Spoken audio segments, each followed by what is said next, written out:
Right guys, we're back at the next operation, which is to put the important bit in, which is the V's in the back that are going to locate onto the tool post.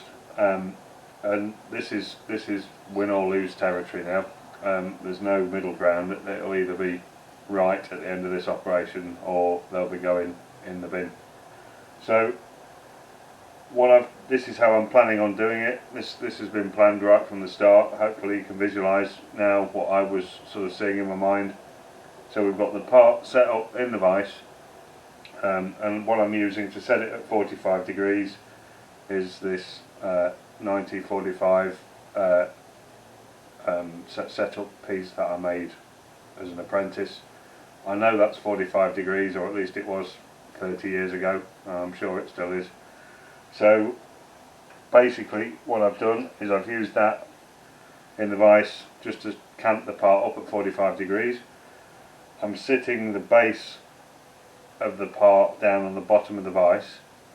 Obviously I'm not on parallels with this, so I can't be hitting it down, and also the edge that I'm sitting on is not going to be true or level or anything because it's been filed. It's just a point contact or a line contact, and that won't be even. So what I'm going to do now is clock across the angle here, and it's never ideal clocking on an angled surface because you've got various things going on at play that could give you a false reading. So as I clock up and down this angled face, if I see any variation, it could be because the part's lifting this way, but it could also be because the part's twisted in this orientation. So what I've also done is I've fitted the 5mm dowel pin into the hole that I drilled and reamed. So I'm going to set the part this way, coming off this back face for a start, and I'm going to use shims if I need to use shims to get it reading level, and at that point, once I've got that level, I'm then going to go and clock this pin across the top of the pin and then across the side of the pin, and that will tell me whether the part's sitting correctly this way and also this way. So it will tell me whether the part's sitting level in the vise correctly. So I've brought the clock on. I think you can see the clock there, so we're just going to wind across. So we're roughly on 0 at that end.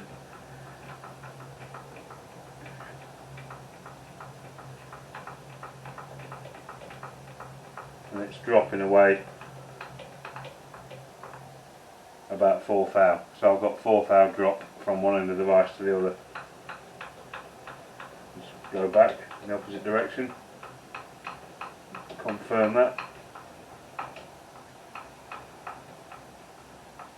Yeah, maybe 3 thou. So we'll wind off the clock,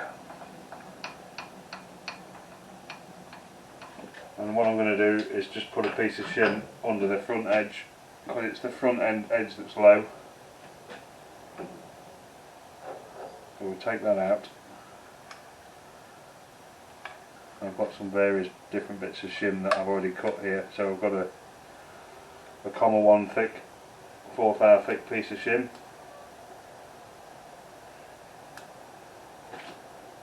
Make sure that's clean. And I'm just going to put that in the vise, but so that I've got room to put my square across. And now we'll drop the part back onto that shim.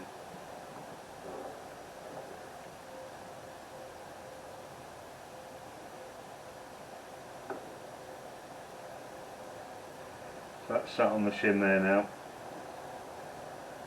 I'm just going to give the vise a bit of a nip so it's squared the part up to the vise jaws.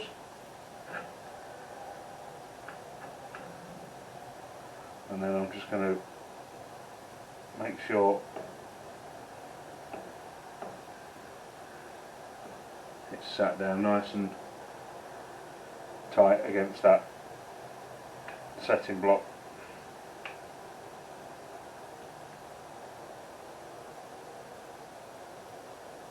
Which it is. And tighten the vise up at that. And I'm just going to check at this end to make sure it's also registering all the way down the setting block, which it is.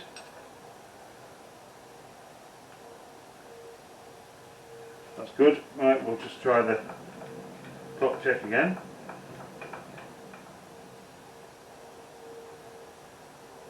We'll bring the clock on up to 0.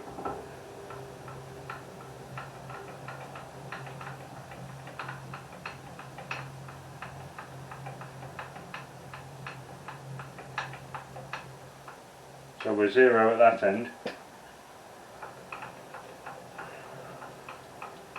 It goes slightly plus in the middle, 1.5 thou. And then it's dropping back to 0 at that end. I don't know whether that's a bit of distortion from the clamping pressure or a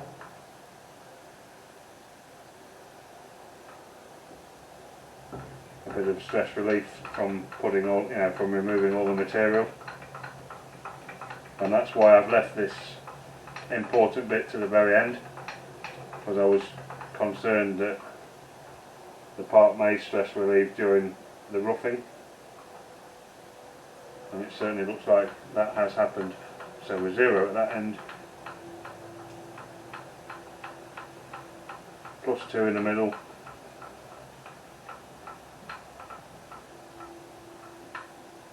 zero at that end. Right, I'm back, guys. What I've currently got, so the pin there, I've got 0 at that end,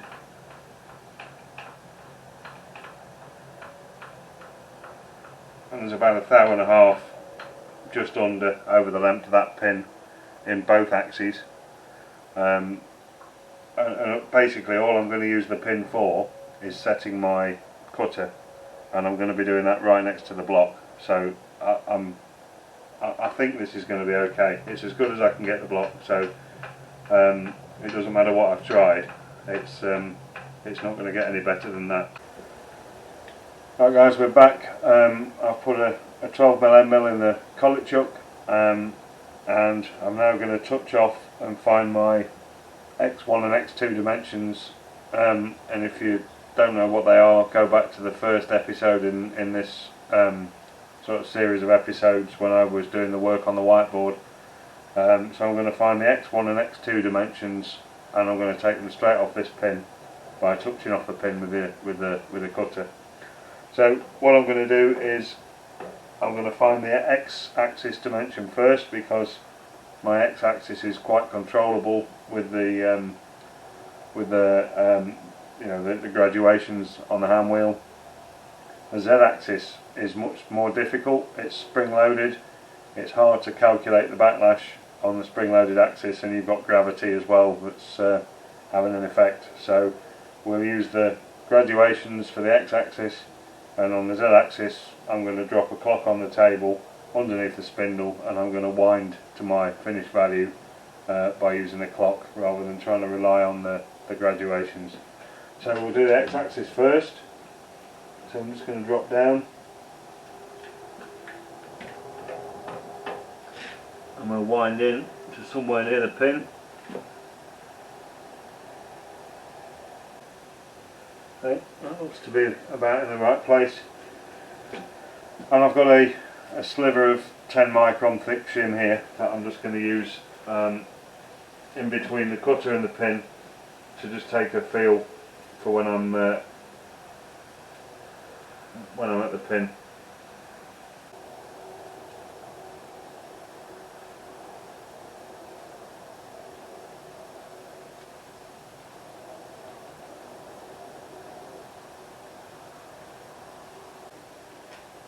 Just touching the pin there. So I'm going to set a 0.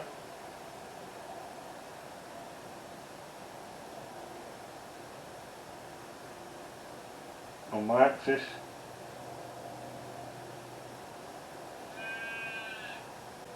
And I'm just going to bring the Z axis down.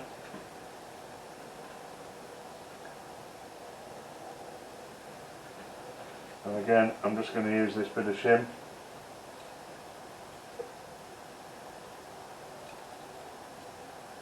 That's just touching there.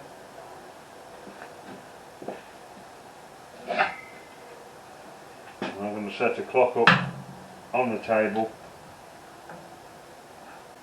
We'll set that to 0. Apologies you can't see that, guys, but you'll have to take my word for it. So that is 0.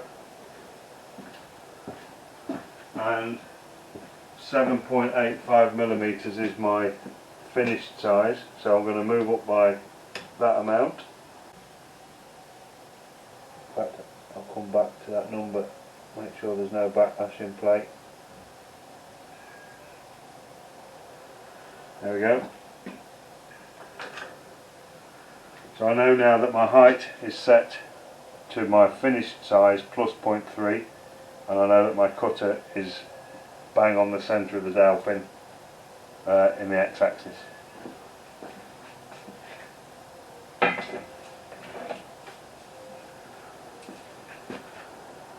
So what I need to do now is calculate from that centre position in the x-axis where my finished position needs to be in the block. So I'm just going to do that off camera just to make sure I don't make any silly mistakes, and then I'll bring you back as I'm winding the axis to the right point so I know where I am. Right guys, I've done my calculations, so I've got the x-axis now set from touching off on the pin, and I've got obviously the head set in the right position, or the spindle set in the right position from touching off the pin. I've got my 0 set on my x-axis, so we're now ready to come in, touch on, and then start basically winding in the x-axis until I get to my nominal position based on the calculations that I've done. So I'll show you some of that.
So I'll bring you back when we get to almost to the X position that I need to be in, and some of the measurements that I'm going to be taking to qualify that I am where I think I should be.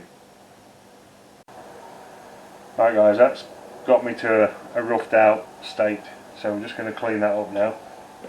So I've got material on the base of the slot and material on the side of the slot for finishing. This this gets quite difficult because nothing's direct now because everything's at 45 degrees. So because I'm going to be measuring over the pin down to this bottom face, which is at 45 degrees to everything I'm machining, but what you wind on in any axis isn't what you actually get. It's a compound of both, and you could calculate each cutout, but I'm just going to feel my way in up to the finish. I know roughly what I need to take on each axis to get there, and I'm just going to bit by bit and keep measuring, check it, measure it, check it, and make sure I'm heading to the right numbers. So that's what we'll do now.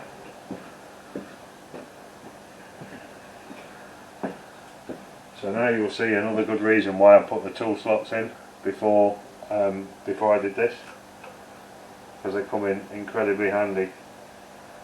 So I'm just going to drop this 6mm pin in here, and then I can stick my toolmaker's clamp in the tool slot.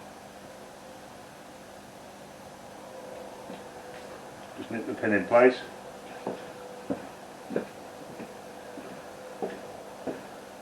And we can just take a measurement over the top of the pin.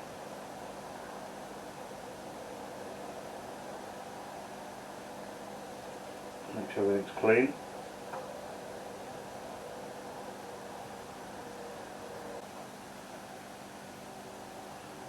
So I've got there 1.238, and I'm heading for 1.218, which is 20 thou, which is about right because I've got 0.25 stock on both faces. No, I've got less than that actually now. I've taken a bit more, but it's in the ballpark. So I'm going to halve the amount of stock that I've got on both wall and floor, and we'll take another cut and see what we've got.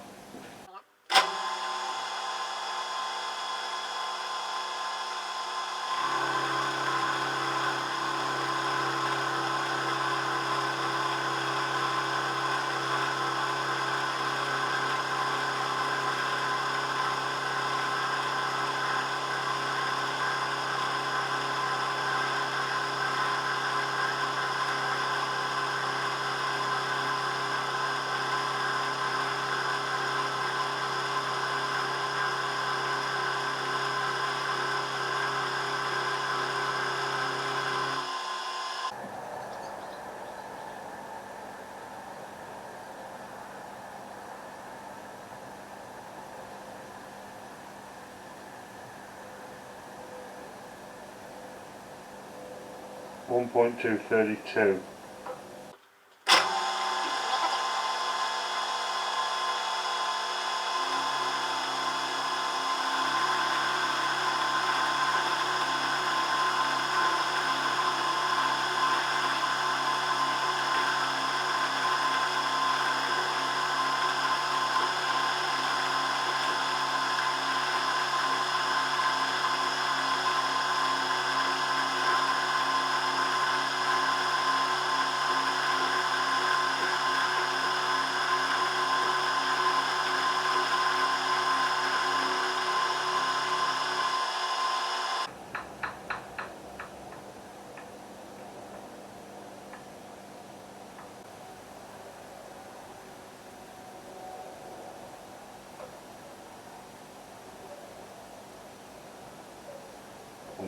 .220.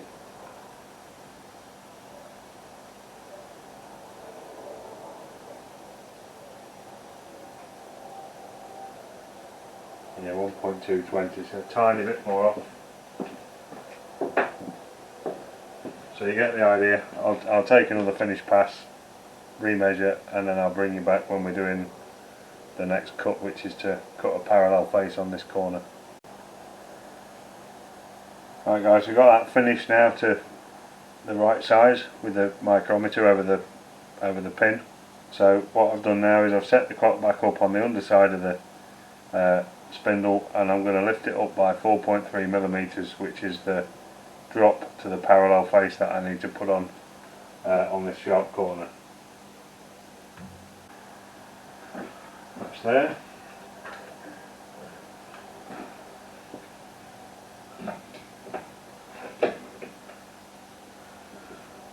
Now I've no x-axis dimension to work to this time, so I can just I'm already sat with the cutter right on the wall, so I can just feed in at that depth, half a mil or a mil at a time, until I've cleaned it up, and then we'll drop it down by the 0.1 and take a finish pass.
Clean up.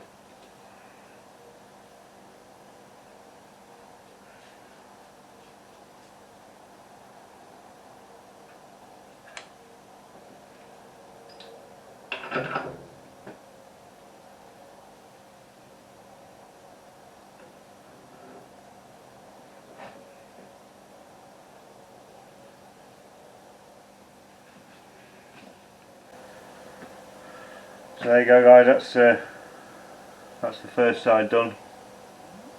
This camera doesn't focus particularly well. I have got a new camera on order, by the way, so hopefully all of my close-up focusing issues and flickering and everything else that I struggle with this camera will soon be at an end. But so, there you go, that's the first set of these done. Happy with those. Everything checks out okay, measures up spot on now, 1.218 across the pin. So we're 50% of the way there. We've just got to get the other side machined now accurately with respect to this V. The dowel can come out now. I'm done with the dowel. So the dowel was only, and the dowel hole was only for positioning this first V, and the second V will be machined with respect to the first one. So I'll be measuring across the rolls, and also the same as you've seen me measuring to the front face of the block. So I'll bring you back when we're setting up to do the second side, the second set of these.